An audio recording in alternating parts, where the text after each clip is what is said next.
Question number 2 आते हैं। 196 और 38,220 है, कितना है? 196 और 38,220, 38,220 ये क्वेश्चन है। अब इस क्वेश्चन को हम हल कर ले जाएंगे, ठीक है। ये क्वेश्चन को हल कर रहे हैं। ये क्वेश्चन में फिर यहाँ पे लिखना होगा a बराबर कितना, a बराबर 38,220, a बराबर क्या होगा 38,220 और b का मान कितना, b का मान 196, b का मान 196। कौन सी विधि से हल करेंगे?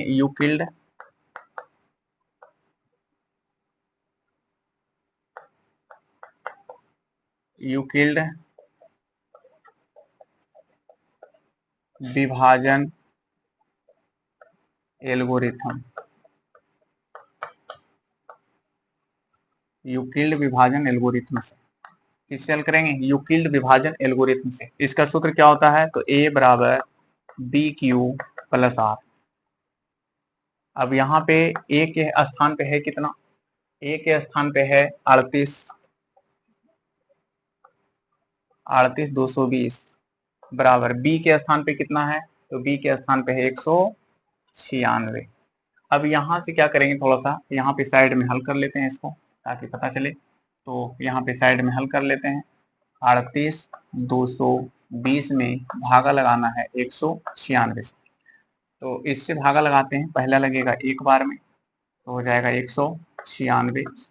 तो घटाएंगे तो बच जाएगा 6 और ये बच जाएगा 8 और ये बच जाएगा 1। उसके बाद उतर जाएगा कितना, 2।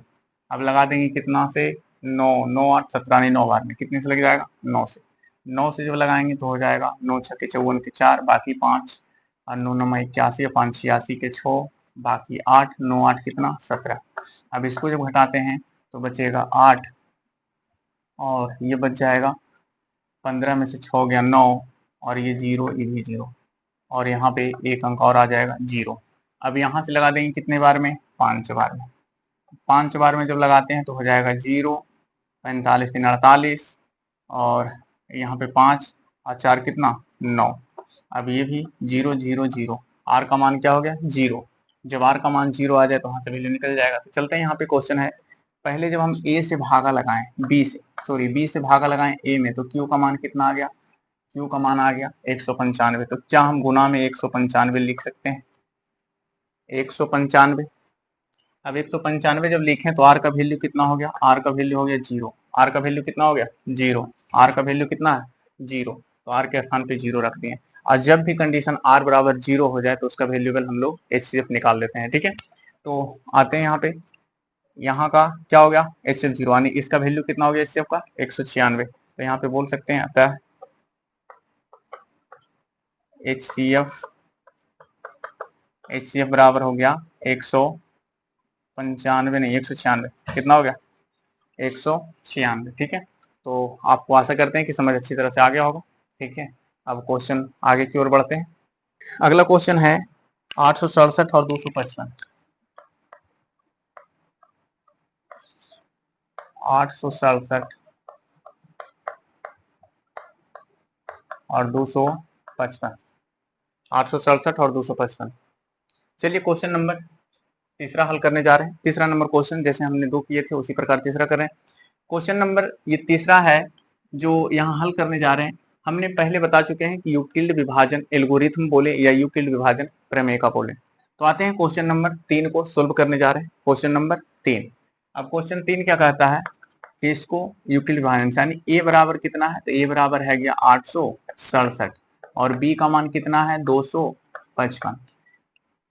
कौन सी विधि से हल करेंगे, तो हल जो करेंगे यूक्लिड विभाजन, क्या बोला है, यूक्लिड विभाजन एल्गोरिथम से क्या ज्ञात करना है, HCF ज्ञात करना है।